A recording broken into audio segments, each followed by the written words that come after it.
सत्यार्थ प्रकाश पढ़ो तुम जिसमें भरा अमूल्य ज्ञान। सरल सिद्धांत सुगम रास्ता सत्य वचन लियो मेरे मान। सत्यार्थ प्रकाश पढ़ो तुम जिसमें भरा अमूल्य ज्ञान।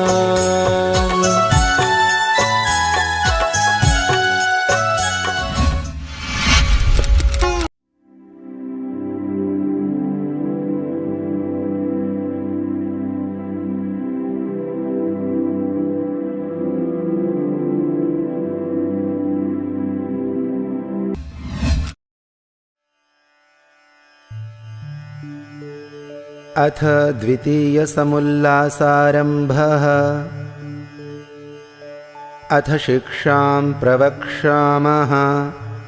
मातृमान् पितृमानाचार्यवान् पुरुषो वेद। यह शतपथ ब्राह्मण का वचन है। वस्तुतः जब 3 उत्तम शिक्षक अर्थात एक माता, दूसरा पिता और तीसरा आचार्य होवे तभी मनुष्य ज्ञानवान होता है। वह कुल धन्य, वह संतान बड़ा भाग्यवान जिसके माता और पिता धार्मिक विद्वान हो।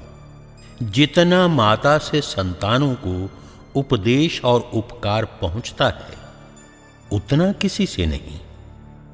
जैसे माता संतानों पर प्रेम, उनका हित करना चाहती है उतना अन्य कोई नहीं करता। इसीलिए मातृमान अर्थात प्रशस्त, धार्मिकी, विदुषी माता विद्यते यस्य स मातृमान। धन्य वह माता है कि जो गर्भाधान से लेकर जब तक पूरी विद्या ना हो तब तक सुशीलता का उपदेश करे। माता और पिता को अति उचित है कि गर्भाधान के पूर्व, मध्य और पश्चात मादक द्रव्य, मद्य, दुर्गंध, रूक्ष, बुद्धिनाशक पदार्थों को छोड़ के जो शांति, आरोग्य, बल, बुद्धि, पराक्रम और सुशीलता से सभ्यता को प्राप्त करें, वैसे घृत, दुग्ध, मिष्ट, अन्नपान आदि श्रेष्ठ पदार्थों का सेवन करें कि जिससे रजस वीर्य भी दोषों से रहित होकर अत्युत्तम गुण युक्त हो। जैसा ऋतुगमन का विधि अर्थात रजोदर्शन के 5वें दिवस से लेके 16वें दिवस तक ऋतुदान देने का समय है, उन दिनों में से प्रथम के 4 दिन त्याज्य हैं। रहे 12 दिन उनमें एकादशी और त्रयोदशी को छोड़ के बाकी 10 रात्रियों में गर्भाधान करना उत्तम है। और रजोदर्शन के दिन से लेके 16वीं रात्रि को पश्चात ना समागम करना। पुनः जब तक ऋतुदान का समय पूर्वोक्त न आवे तब तक और गर्भ स्थिति के पश्चात 1 वर्ष तक संयुक्त न हो। जब दोनों के शरीर में आरोग्य, परस्पर प्रसन्नता, किसी प्रकार का शोक न हो, जैसा चरक और सुश्रुत में भोजन छादन का विधान और मनुस्मृति में स्त्री पुरुष की प्रसन्नता की रीति लिखी है, उसी प्रकार करें और वर्तें। गर्भाधान के पश्चात स्त्री को बहुत सावधानी से भोजन छादन करना चाहिए। पश्चात 1 वर्ष पर्यंत स्त्री पुरुष का संग न करे। बुद्धि, बल, रूप, आरोग्य, पराक्रम, शांति आदि गुणकारक द्रव्यों ही का सेवन स्त्री करती रहे कि जब तक संतान का जन्म न हो। जब जन्म हो तब अच्छे सुगंधि युक्त जल से बालक को स्नान, नाड़ी छेदन करके सुगंधि युक्त घृतादि का होम और स्त्री के भी स्नान भोजन का यथा योग्य प्रबंध करे, कि जिससे बालक और स्त्री का शरीर क्रमशः आरोग्य और पुष्ट होता जाए। ऐसा पदार्थ उसकी माता व धाई खावे कि जिससे दूध में भी उत्तम गुण प्राप्त हो। प्रसूता का दूध 6 दिन तक बालक को पिलावे, पश्चात धाई पिलाया करे, परंतु धाई को उत्तम पदार्थों का खान पान माता पिता करावे। जो कोई दरिद्र हो धाई को ना रख सके तो वे गाय व बकरी के दूध में उत्तम औषधि, जो कि बुद्धि पराक्रम आरोग्य करने हारी हो, उनको शुद्ध जल में भिजा औटा छान के दूध के समान जल मिला के बालक को पिलावे। जन्म के पश्चात बालक और उसकी माता को दूसरे स्थान जहां का वायु शुद्ध हो वहां रखें। सुगंध तथा दर्शनीय पदार्थ भी रखें और उस देश में भ्रमण कराना उचित है कि जहां का वायु शुद्ध हो और जहां धाई गाय बकरी आदि का दूध ना मिल सके वहां जैसा उचित समझें वैसा करें, क्योंकि प्रसूता स्त्री के शरीर के अंश से बालक का शरीर होता है। इसी से स्त्री प्रसव समय निर्बल हो जाती है, इसलिए प्रसूता स्त्री दूध ना पिलावे। दूध रोकने के लिए स्तन के छिद्र पर उस औषधि का लेप करे जिससे दूध स्रवित न हो। ऐसा करने से दूसरे महीने में पुनरपि युक्ति हो जाती है। तब तक पुरुष ब्रह्मचर्य से वीर्य का निग्रह रखे। इस प्रकार जो स्त्री व पुरुष करेंगे उनके उत्तम संतान, दीर्घायु, बल पराक्रम की वृद्धि होती रहेगी, कि जिससे सब संतान उत्तम बल पराक्रम युक्त, दीर्घायु, धार्मिक हो। स्त्री योनि संकोच शोधन और पुरुष वीर्य का स्तंभन करे। पुनः संतान जितने होंगे वे भी सब उत्तम होंगे।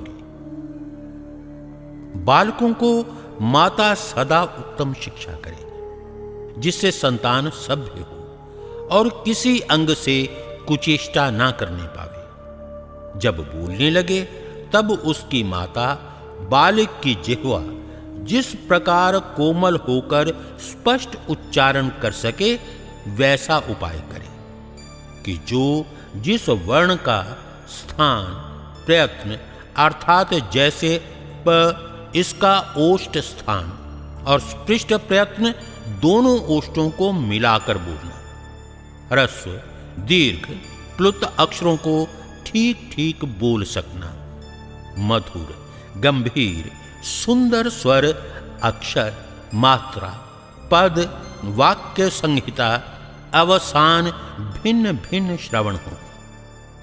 जब वह कुछ कुछ बोलने और समझने लगे तब सुंदर वाणी और बड़े छोटे मान्य पिता माता राजा विद्वान आदि से भाषण, उनसे वर्तमान और उनके पास बैठने आदि की भी शिक्षा करें, जिससे कहीं उनका अयोग्य व्यवहार न हो के सर्वत्र प्रतिष्ठा हुआ करे। जैसे संतान जितेंद्रिय विद्या प्रिय और सत्संग में रुचि करें वैसा प्रयत्न करते रहें। व्यर्थ क्रीड़ा रोदन हास्य लड़ाई हर्ष शोक किसी पदार्थ में लोलुपता ईर्ष्या द्वेष आदि न करें। उपस्थेंद्रिय से स्पर्श और मर्दन से वीर की क्षीणता नपुंसकता होती और हस्त में दुर्गंध भी होता है, इससे उसका स्पर्श न करें। सदा सत्य भाषण शौर्य धैर्य प्रसन्न वदन आदि गुणों की प्राप्ति जिस प्रकार हो करावे। जब 5-5 वर्ष के लड़का लड़की हों तब देवनागरी अक्षरों का अभ्यास करावे, अन्य देशीय भाषाओं के अक्षरों का भी। उसके पश्चात जिनसे अच्छी शिक्षा, विद्या, धर्म, परमेश्वर, माता पिता, आचार्य, विद्वान, अतिथि, राजा, प्रजा, कुटुंब, बंधु, भगनी, भृत्य आदि से कैसे कैसे बरतना, इन बातों के मंत्र, श्लोक, सूत्र, गद्य, पद्य भी अर्थ सहित कंठस्थ करावे। जिनसे संतान किसी धूर्त के बहकाने में न आवे और जो विद्या धर्म विरुद्ध भ्रांति जाल में गिराने वाला व्यवहार है उनका भी उपदेश कर दें, जिससे भूत प्रेत आदि मिथ्या बातों का विश्वास न हो। गुरोः प्रेतस्य शिष्यस्तु पितृमेधं समाचरन् प्रेताहारैः समं तत्र दशरात्रेण शुध्यते। अर्थ, जब गुरु का प्राणांत हो तब मृतक शरीर जिसका नाम प्रेत है उसका दाह करने हारा शिष्य प्रेतहार अर्थात मृत को उठाने वालों के साथ 10वें दिन शुद्ध होता है, और जब उस शरीर का दाह हो चुका तब उसका नाम भूत होता है, अर्थात वह अमुक नामा पुरुष था।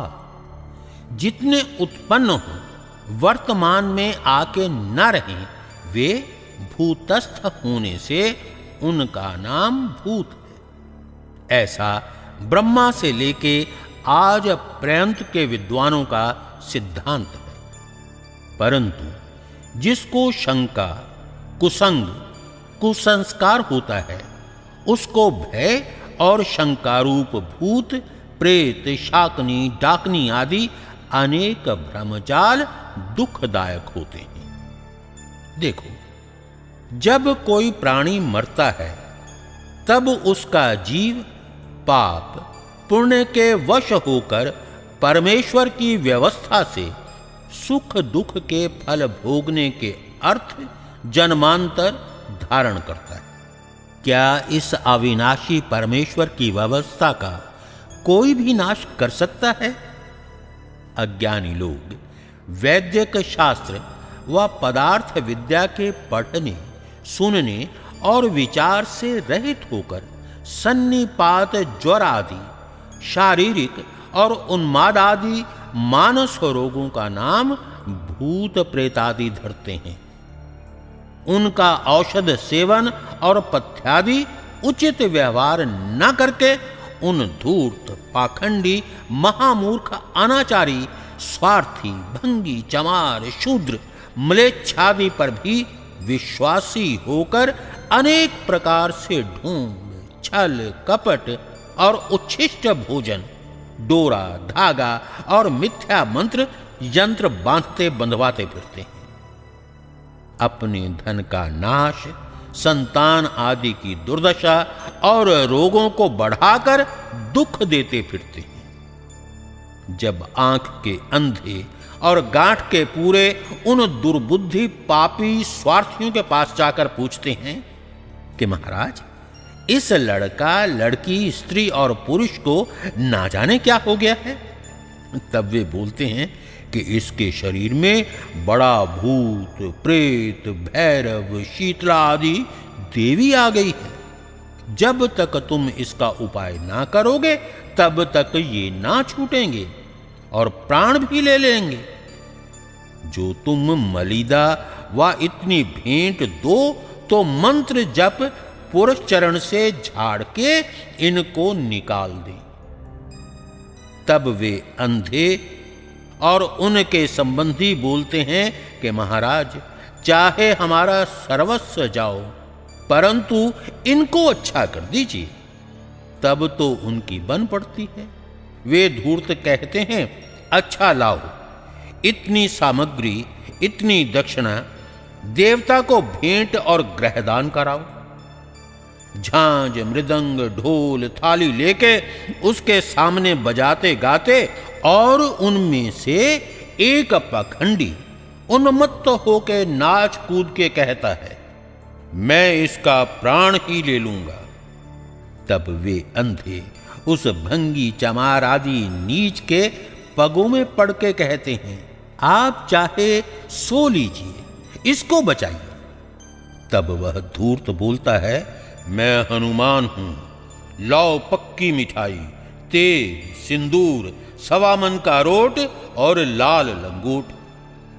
मैं देवी का भैरव हूं, लाओ 5 बोतल मद्य, 20 मुर्गी, 5 बकरे मिठाई और वस्त्र। जब वे कहते हैं कि जो चाहो सो लो, तब तो वह पागल बहुत नाचने कूदने लगता है। परंतु जो कोई बुद्धिमान उनकी भेंट 5 जूता, दंडा व चपेट लाते मारे, तो उसके हनुमान, देवी और भैरव झट प्रसन्न होकर भाग जाते हैं, क्योंकि वह उनका केवल धनादि हरण करने के प्रयोजनार्थ ढोंग है। और जब किसी ग्रहग्रस्त ग्रह रूप ज्योतिर्विदाभास के पास जाके वे कहते हैं, हे महाराज, इसको क्या है? तब वे कहते हैं कि इस पर सूर्य आदि क्रूर ग्रह चढ़े हैं, जो तुम इनकी शांति, पाठ, पूजा, दान कराओ तो इसको सुख हो जाए, नहीं तो बहुत पीड़ित होकर मर जाए तो भी आश्चर्य नहीं। कहिए ज्योतिर्विद, जैसी यह पृथ्वी जड़ है, वैसे ही सूर्यादि लोक हैं। वे ताप और प्रकाश आदि से भिन्न कुछ भी नहीं कर सकते। क्या ये चेतन हैं जो क्रोधित होके दुख और शांत होके सुख दे सकें? क्या जो ये संसार में राजा प्रजा सुखी दुखी हो रहे हैं, ये ग्रहों का फल नहीं है? नहीं, ये सब पाप पुण्यों के फल हैं। तो क्या ज्योतिष शास्त्र झूठा है? नहीं, जो उसमें अंक, बीज, रेखा गणित विद्या है, वह सब सच्ची। जो फल की लीला है, वह सब झूठी। क्या जो ये जन्म पत्र है, सो निष्फल है? हां, वह जन्म पत्र नहीं, किंतु उसका नाम शोक पत्र रखना चाहिए। क्योंकि जब संतान का जन्म होता है, तब सबको आनंद होता है, परंतु वह आनंद तब तक होता है कि जब तक जन्म पत्र बनके ग्रहों का फल न सुने। जब पुरोहित जन्म पत्र बनाने को कहता है, तब उसके माता पिता पुरोहित से कहते हैं, महाराज, आप बहुत अच्छा जन्म पत्र बनाइए। जो धनाढ्य हूं तो बहुत सी लाल पीली रेखाओं से चित्र विचित्र, और निर्धन हूं तो साधारण रीति से जन्म पत्र बना के सुनाने को आता है। तब उसके मां बाप ज्योतिषी जी के सामने बैठ के कहते हैं, इसका जन्म पत्र अच्छा तो है?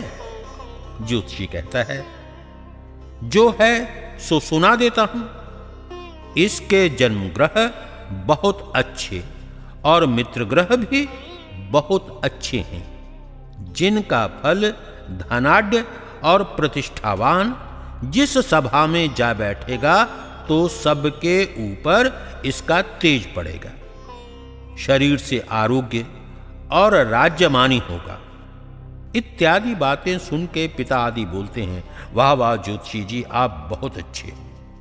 ज्योतिषी जी समझते हैं इन बातों से कार्य सिद्ध नहीं होता।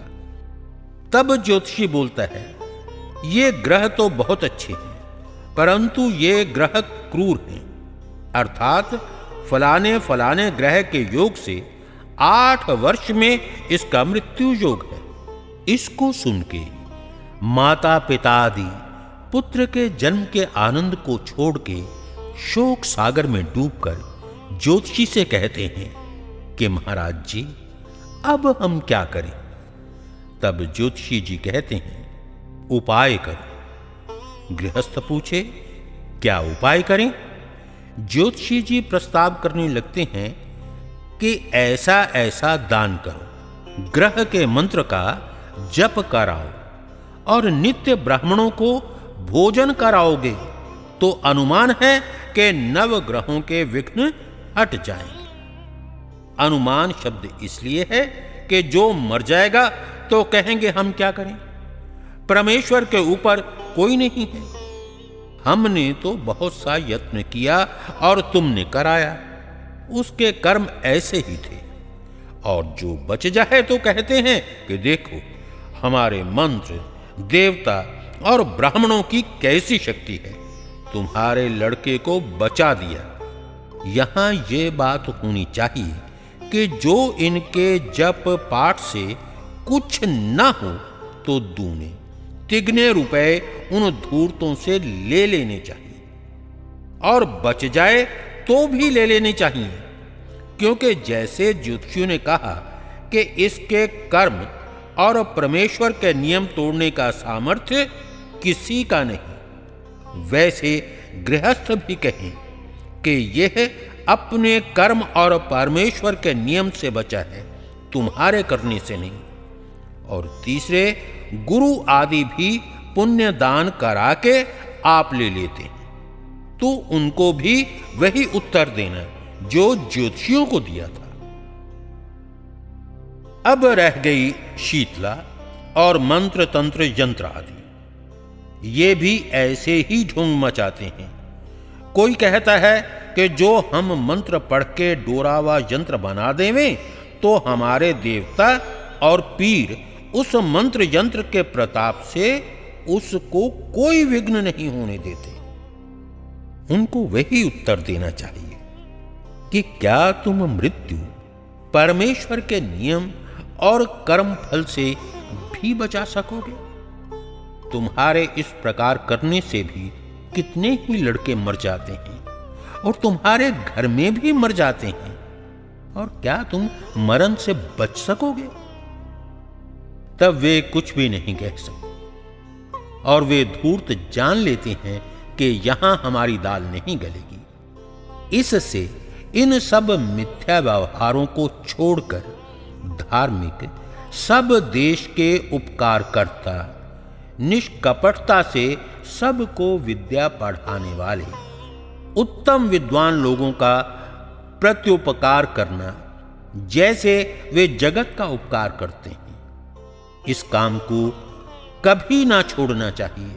और जितनी लीला रसायन, मारन, मोहन, उच्चाटन, वशीकरण आदि करना कहते हैं, उनको भी महापामर समझना चाहिए। इत्यादि मिथ्या बातों का उपदेश बाल्यावस्था ही में संतानों के हृदय में डालते कि जिससे स्वसंतान किसी के भ्रमजाल में पड़ के दुख ना पावे और वीर्य की रक्षा में आनंद और नाश करने में दुख प्राप्ति भी जना देनी चाहिए। जैसे देखो, जिसके शरीर में सुरक्षित वीर्य रहता है तब उसको आरोग्य, बुद्धि, बल, पराक्रम बढ़ के बहुत सुख की प्राप्ति होती है।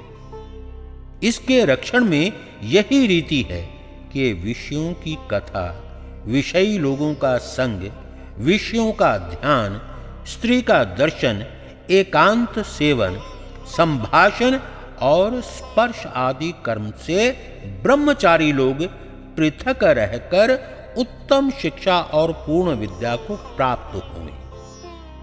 जिसके शरीर में वीर्य नहीं होता वह नपुंसक, महाकुलक्षणी, और जिसको प्रमेह रोग होता है वह दुर्बल, निस्तेज, निर्बुद्धि, उत्साह, साहस, धैर्य, बल, पराक्रम आदि गुणों से रहित होकर नष्ट हो जाता है।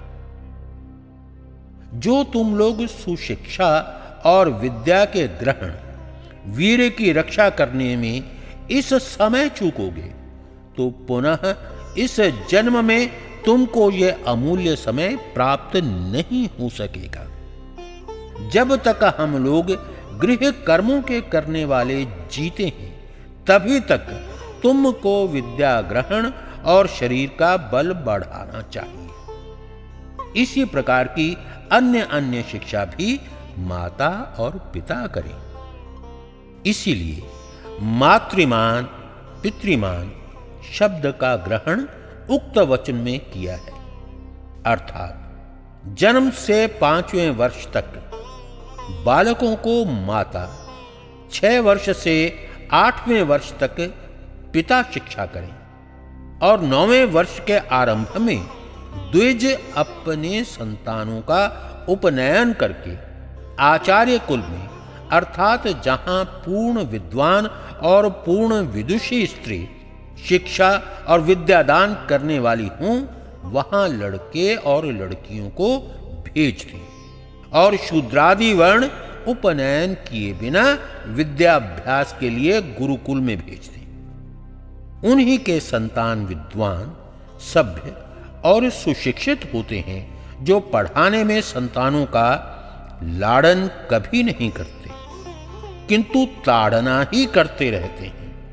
इसमें व्याकरण महाभाष्य का प्रमाण है। सांवृतैः पाणिभिर्घ्नन्ति गुरवो नाविशोक्षितये, लालनाश्रयिणो दोषास्ताडनाश्रयिणो गुणाः।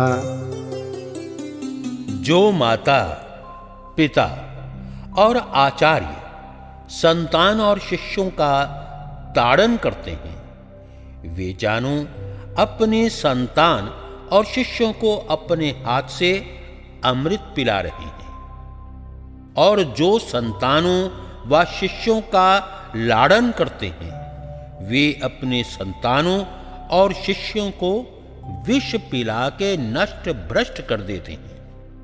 क्योंकि लाड़न से संतान और शिष्य दोष युक्त तथा ताड़ना से गुण युक्त होते हैं, और संतान और शिष्य लोग भी ताड़ना से प्रसन्न और लाड़न से अप्रसन्न सदा रहा करें।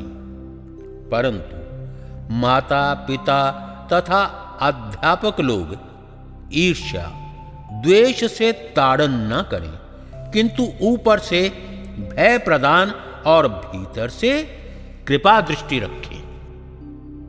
जैसे अन्य शिक्षा की, वैसी चोरी, जारी, आलस्य, प्रमाद, मादक द्रव्य, मिथ्या भाषण, हिंसा, क्रूरता, ईर्ष्या, द्वेष, मोह आदि दोषों को छोड़ने और सत्य आचार के ग्रहण करने की शिक्षा करें। क्योंकि जिस पुरुष ने जिसके सामने एक बार चोरी, जारी, मिथ्या भाषण आदि कर्म किया, उसकी प्रतिष्ठा उसके सामने मृत्यु पर्यंत नहीं होती। जैसी हानि प्रतिज्ञा मिथ्या करने वाले को होती है, वैसी अन्य किसी की नहीं। इससे जिसके साथ जैसी प्रतिज्ञा करनी, उसके साथ वैसे ही पूरी करनी चाहिए।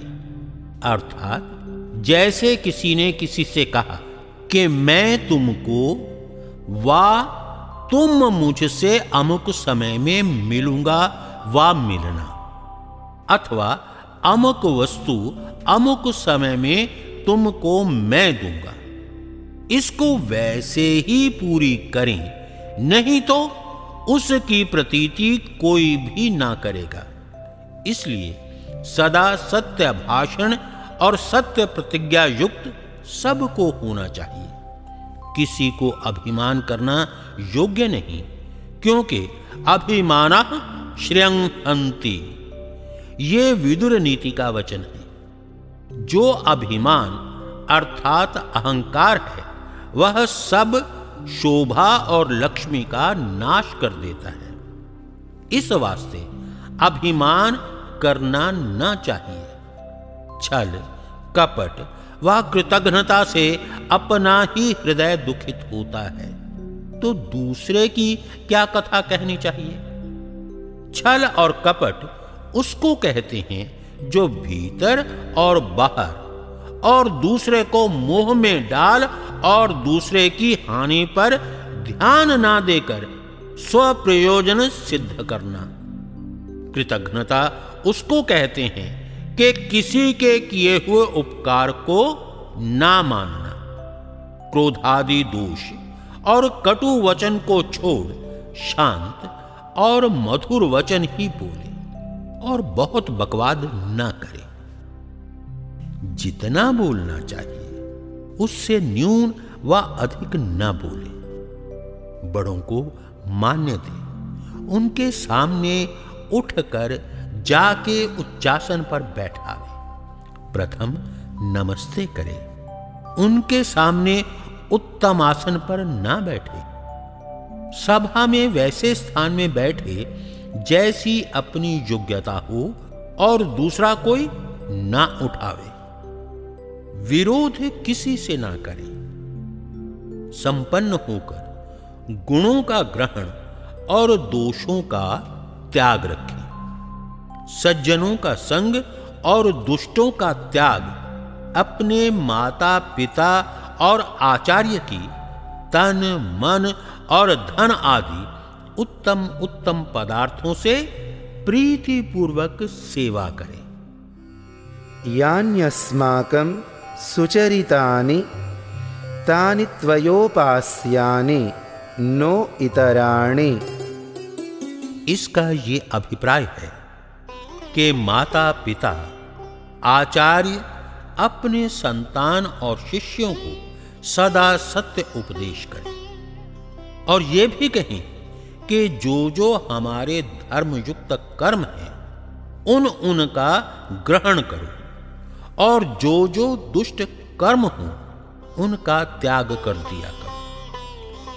जो सत्य जाने उनका प्रकाश और प्रचार करें। किसी पाखंडी दुष्टाचारी मनुष्य पर विश्वास ना करें और जिस उत्तम कर्म के लिए माता पिता और आचार्य आज्ञा देवें उसका यथेष्ट पालन करो। जैसे माता पिता ने धर्म विद्या अच्छे आचरण के श्लोक निघंटु निरुक्त अष्टाध्यायी अथवा अन्य सूत्र व वेद मंत्र कंठस्थ कराए हों उनका पुनः अर्थ विद्यार्थियों को विदित करावे।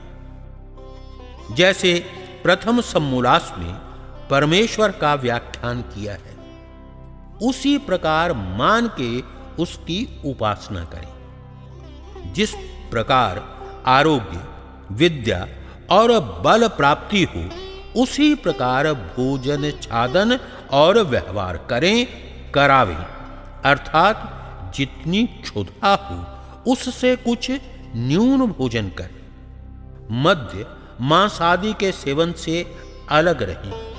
अज्ञात गंभीर जल में प्रवेश न करें क्योंकि जल जंतु और जो तरना ना जाने तो डूब ही जा सकता है। ना विज्ञाते जलाशय, यह मनु का वचन। अविज्ञात जलाशय में प्रविष्ट होके स्नान आदि न करें। दृष्टिपूतं न्यसेत् पादं वस्त्रपूतं जलं पिबेत् सत्यपूतां वदेद्वाचं मनःपूतं समाचरेत्। अर्थ, नीचे दृष्टि कर ऊंचे नीचे स्थान को देख के चले, वस्त्र से छान कर जल पिए, सत्य से पवित्र करके वचन बोले, मन से विचार के आचरण करे।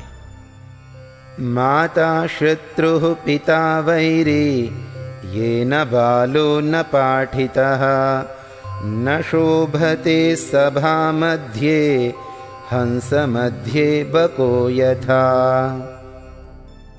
वे माता और पिता अपने संतानों के पूर्ण वैरी हैं जिन्होंने उनको विद्या की प्राप्ति न कराई। वे विद्वानों की सभा में वैसे तिरस्कृत और कुशोभित होते हैं जैसे हंसों के बीच में बगुला। यही माता पिता का कर्तव्य, कर्म, परम धर्म और कीर्ति का काम है, जो अपने संतानों को तन, मन, धन से विद्या, धर्म, सभ्यता और उत्तम शिक्षा युक्त करना। यह बाल शिक्षा में थोड़ा सा लिखा, इतने ही से बुद्धिमान लोग बहुत समझ लेंगे। इति श्रीमद्दयानंद सरस्वती स्वामिकृते सत्यार्थ प्रकाशे सुभाषा विभूषिते बालशिक्षा विषये द्वितीयः समुल्लासः संपूर्णः। अमर ग्रंथ सत्यार्थ प्रकाश को विभिन्न भाषाओं में पढ़ने और सुनने के लिए अपने मोबाइल में डाउनलोड करें Satyarth Prakash audio application Google play store और एप्पल ऐप स्टोर पर उपलब्ध। अमर ग्रंथ सत्यार्थ प्रकाश को घर बैठे प्राप्त करने के लिए हमारी वेबसाइट वैदिकप्रकाशन.com पर जाएं अथवा 9540040339 पर व्हाट्सएप करें।